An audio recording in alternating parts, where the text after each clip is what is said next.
Glória a Deus. Livro de Lucas, capítulo 15, verso de número 11. Todos encontraram? Amém. Vai dizer o seguinte: E disse: Um certo homem tinha 2 filhos, e o mais moço deles disse ao pai: Pai, dá-me a parte da fazenda que me pertence. E ele partiu por eles a fazenda. E poucos dias depois, o filho mais novo, ajuntando tudo, partiu para uma terra longínqua, e ali desperdiçou a sua fazenda, vivendo dissolutamente. Assente-se essa noite glorificando a Deus. Aleluia. Quero trazer uma rápida palavra para o teu coração. Jesus, ele falava muito sobre parábolas. Ele usava muitas parábolas. Creio eu que era uma estratégia que Jesus usava ali para facilitar mais o entendimento daqueles que estavam ouvindo, porque tinham muitos que não compreendiam as mensagens de Jesus. E essa parábola aqui que Jesus vai contar, claro que Jesus ele falava a respeito do reino dele. Tanto é que antes dele falar a respeito dessa parábola, ele vai falar a respeito da parábola das ovelhas e da dracma perdida. E tudo isso Jesus falava ali a respeito do reino dele. Ele era estratégico.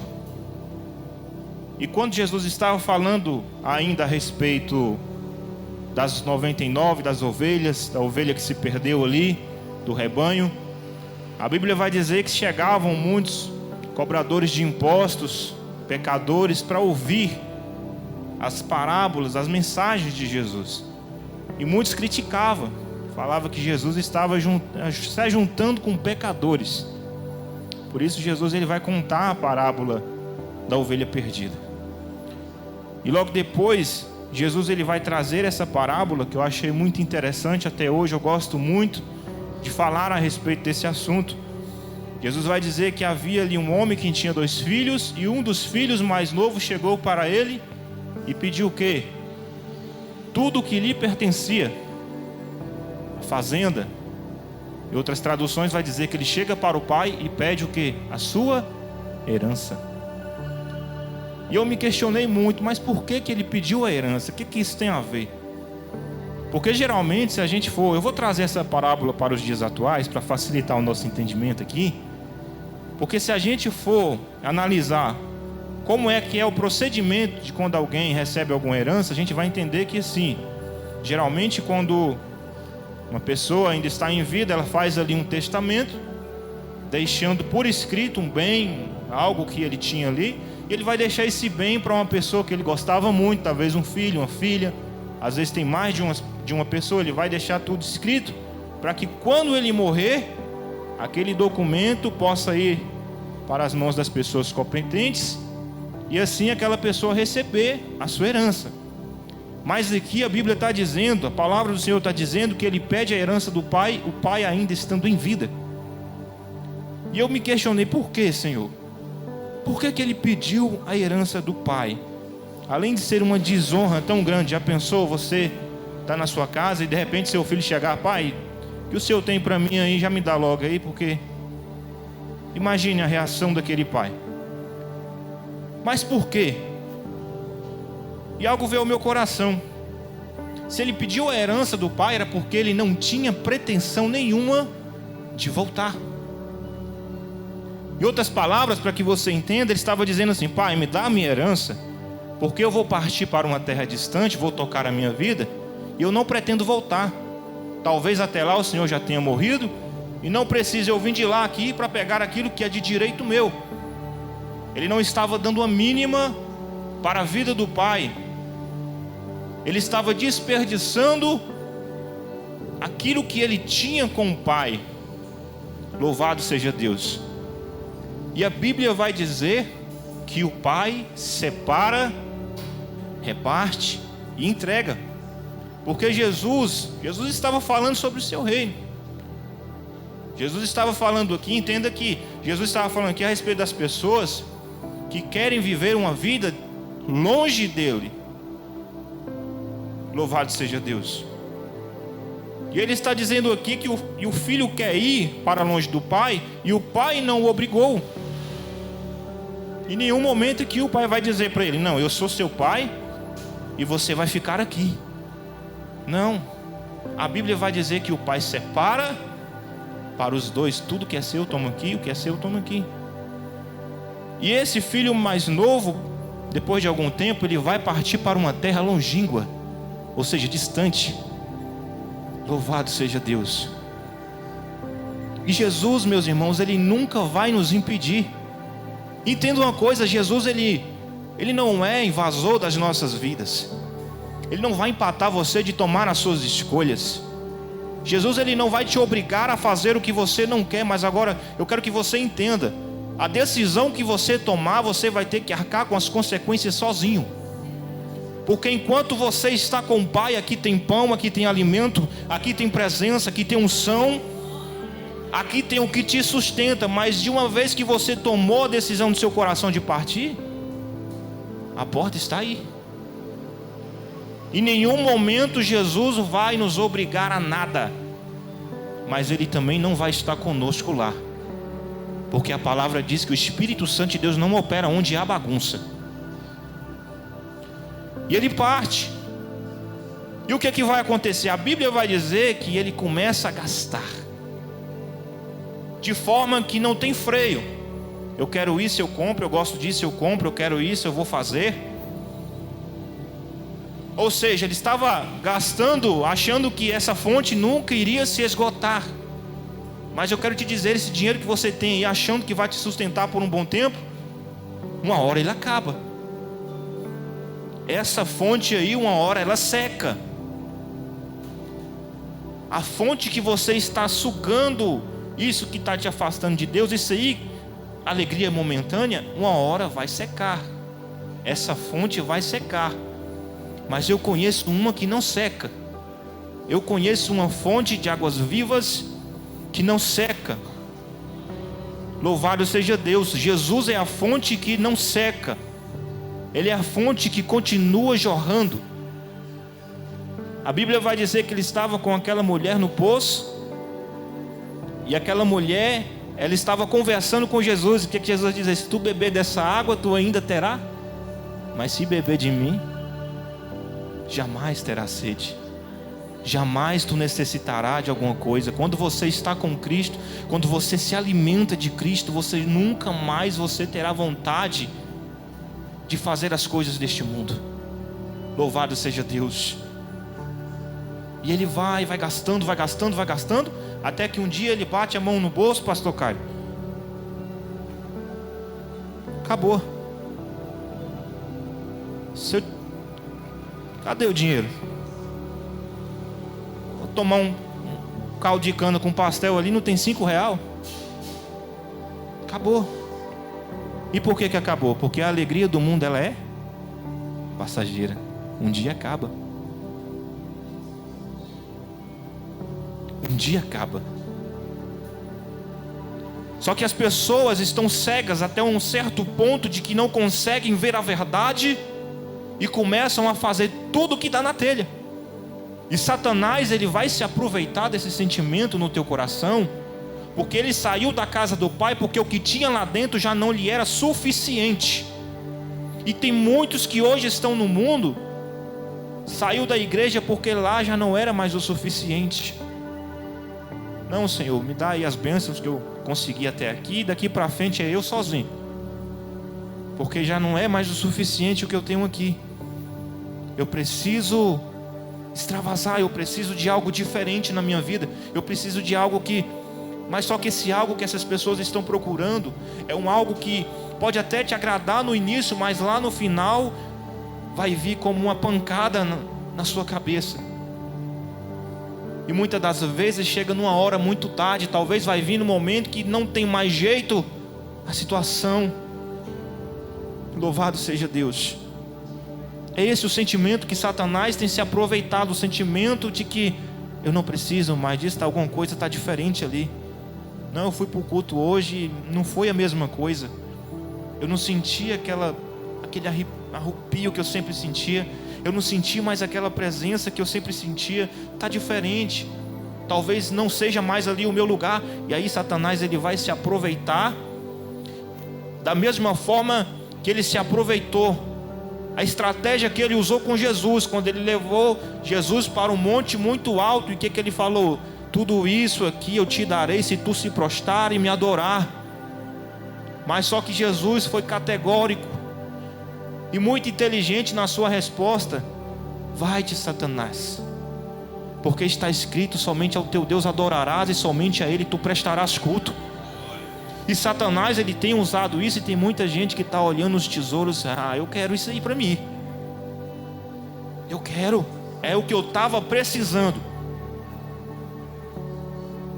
Muita gente usa do evangelho para crescer e depois esquece e abandona Deus, achando que vai continuar, aquela bênção vai continuar, subindo, mas não. Jesus ele dá liberdade para o desobediente ir somente até onde ele quer. Foi assim que ele fez com Balaão. Achou que estava tudo bem, mas no meio do caminho Jesus enviou um anjo. Não, daqui tu não dá mais nem um passo. Louvado seja Deus. E entenda, ele estava gastando tudo que ele tinha. Chegou o momento que bateu a mão no bolso, não tinha mais nada, secou, acabou. E a Bíblia vai dizer que se iniciou ali uma fome naquela cidade. De certo que ele não tinha nada. Sabe o que é nada? Não ter R$1 no bolso. De você olhar ali, passar em algum lugar ali, talvez você olhar algo que você goste muito. Vamos imaginar, você está passando ali perto da feira ali, vê uma pamonha lá muito saborosa, você quer comer, às vezes você bate a mão no bolso e não tem R$1. Não tinha nada.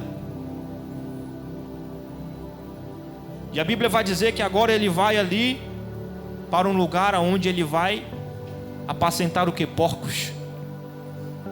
E ele agora sente vontade de o quê? De comer da comida dos porcos. Presta atenção aí na reviravolta que foi. Alguém que outrora estava gastando deliberadamente, agora está no meio dos porcos. Porque é assim que o inimigo faz. Ele te dá com a mão e tira com as duas. E é isso que acontece. E ali quando ele está, preste atenção, ali quando ele está com os porcos, sentindo vontade de comer daquela lavagem, a Bíblia vai dizer que ele cai a ficha. E ele vai dizer o seguinte: epa, calma aí. Na casa de meu pai eu tinha pão. Na casa de meu pai até os empregados têm comida com fartura. Naquele momento ali a ficha dele está caindo. Jesus está fazendo ele lembrar do que ele jogou fora. Ele está lembrando do prato que ele cuspiu. Ele está lembrando que outrora ele tinha uma cama confortável para dormir. Ele está lembrando que outrora ele tinha pão quando ele queria comer, que ele sentia fome. Ele tinha pão. Louvado seja Deus. E agora ele está comendo com os porcos. Muitas das vezes é quando a gente está no extremo que a ficha vai cair. Muitas das vezes é quando a gente está passando pelo sufoco, é que a nossa ficha vai cair. É que a gente vai lembrar do que a gente jogou fora. É que a gente vai lembrar o que eu fiz. Desperdicei aquilo que eu tinha. E agora eu me encontro nessa situação. E talvez eu estou pregando para pessoas aqui, talvez que estejam aqui, estão assistindo a gente através do canal, que talvez você está numa situação agora difícil, que você está se lembrando: talvez se eu tivesse pensado melhor, talvez se eu tivesse ouvido a pregação naquele dia, talvez se eu tivesse escutado os conselhos dos meus pastores, talvez se eu tivesse dado ouvido à palavra de Deus, eu não estaria onde eu estou. Aleluia. E agora você se encontra em uma situação difícil, não é? Você olha para o lado, não tem recurso, para o outro não tem recurso. Louvado seja Deus. Mas ainda há uma esperança. Você precisa se arrepender dos seus maus caminhos, reconhecer que você não é nada sem o Senhor, porque a Bíblia vai dizer que quando ele lembra daquilo que ele desperdiçou, ele vai dizer: na casa de meu pai tem pão, na casa de meu pai até os empregados levam uma vida boa. Irei eu ter com meu pai. Olha o arrependimento crescendo no coração dele. Irei eu ter com meu pai e direi a ele: pequei contra o céu e contra ti, já não sou digno de ser chamado teu filho. Arrependimento. Arrependimento. Ainda há uma esperança para você. Basta você reconhecer este Deus como teu Salvador. Basta você entender, você não tem condições de viver longe deste Deus. Talvez o sentimento que está no teu coração aí está fazendo você pensar que você pode. Não, meu irmão, pode ir sem medo, você não vai errar, porque tem muitas pessoas que estão no mundo e estão aí com a vida boa, e estão afastadas de Deus. Essas pessoas logo, logo o castigo vai vir para elas. Lembra de Asaf? Tem pessoas dentro da casa do Senhor hoje que olha às vezes a vida do ímpio lá fora e está aí, o ímpio tem isso ali. O camarada vai nem para a igreja e está com um Corolla na garagem. É o mesmo sentimento que entrou no coração de Asaf no Salmo 73. Olhou a vida do ímpio, mas o ímpio está prosperando e eu estou aqui. Está acontecendo isso na vida do ímpio e eu estou aqui. Mas lá na frente ele vai entender. Lá na frente ele vai entender que tudo isso uma hora vai cessar. Porque a alegria do mundo, por mais que seja agradável, ela é passageira. O pecado, por mais que ele seja agradável, ele tem consequências. Não vou te dizer aqui que o pecado é ruim, porque não é. Se fosse, ninguém pecava.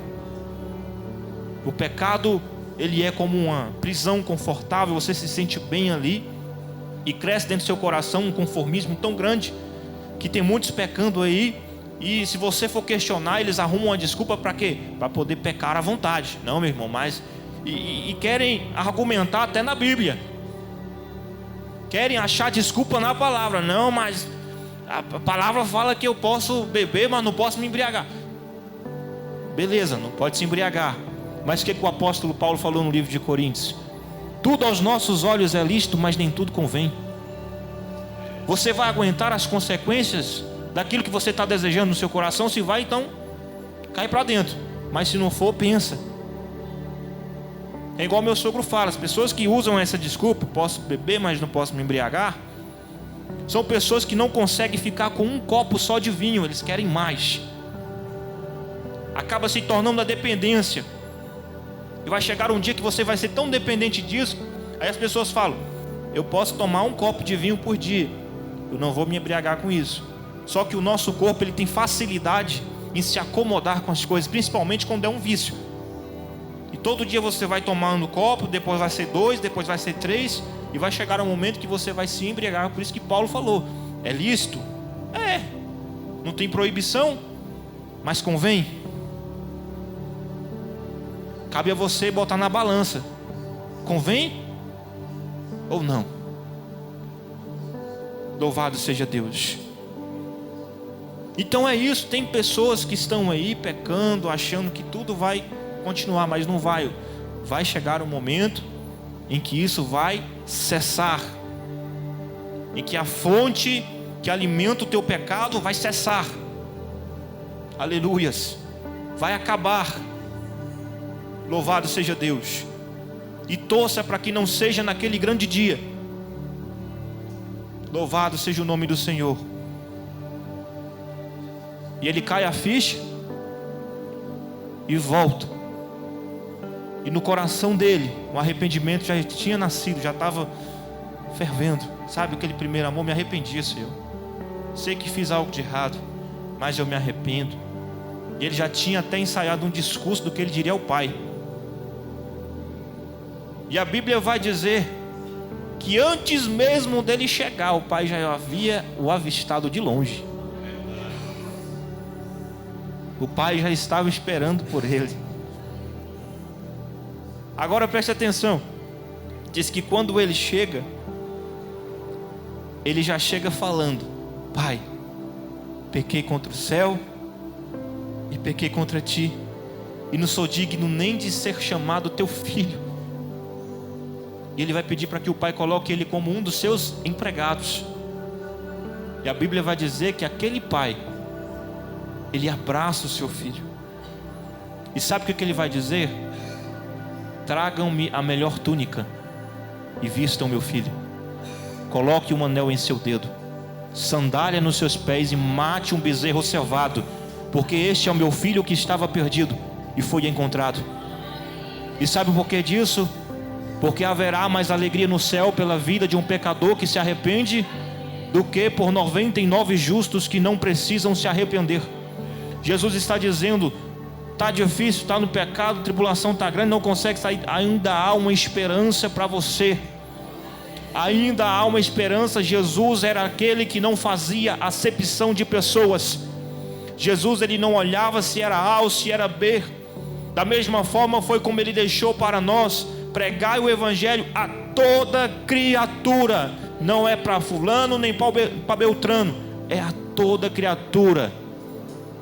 Ele não fazia acepção de pessoas. E tem gente ainda que está com essa ideia na cabeça de: eu não posso voltar porque todo mundo vai me julgar. Eu não posso fazer isso porque Jesus está te chamando hoje. Jesus está de braços abertos para você. E vai haver alegria no dia em que você reconhecer. Vai haver mais alegria no céu. Aleluias. Imagine a festa que não foi naquele dia.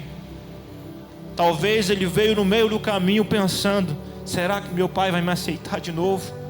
Será que ele vai me deixar ao menos ser um dos seus escravos? E quando ele chegou, a recepção foi totalmente diferente. Aleluias. E eu vim aqui hoje para dizer para você: ainda há esperança. Ainda há esperança. Talvez você esteja numa situação em que muitos até já falou para você: não tem mais jeito, esse daí não tem mais jeito, é cadeia ou é caixão. Foi o mesmo que disseram para mim, olha eu aqui. Aleluia. Talvez disseram para você: não tem mais solução, não vai lá incomodar Jesus, fazendo igual o servo lá de Jairo chegou para Jairo: não incomode mais o mestre, porque a tua filha já morreu. Jairo havia acabado de contemplar um milagre. Se ele tivesse desperdiçado aquilo ali e ido embora, ele seria bobo. Mas quando ele falou aquilo para Jairo, Jesus falou: não temas, crê somente. E ele creu. Por isso ele alcançou o milagre, que foi a ressuscitação da sua filha. Então não temas, creia somente no Senhor e o milagre vai acontecer. Tem jeito sim, basta você acreditar, basta você ter fé. Ainda há uma porta aberta. Ainda, como eu falei, o pecado, ele é como uma prisão confortável. Você começa a pecar de forma que você se sente confortável, vai se esquecendo que você está aprisionado. Mas ainda há uma porta aberta. Mas cuide, porque um dia essa porta vai se fechar e vai ser tarde demais. Louvado seja Deus. E esta é a palavra que o Senhor colocou no meu coração. E eu tenho certeza que essa palavra vai alcançar vidas. Assim como ela bradou forte no meu coração, tenho certeza que ela bradou forte no seu também. Eu agradeço a oportunidade em nome de Jesus.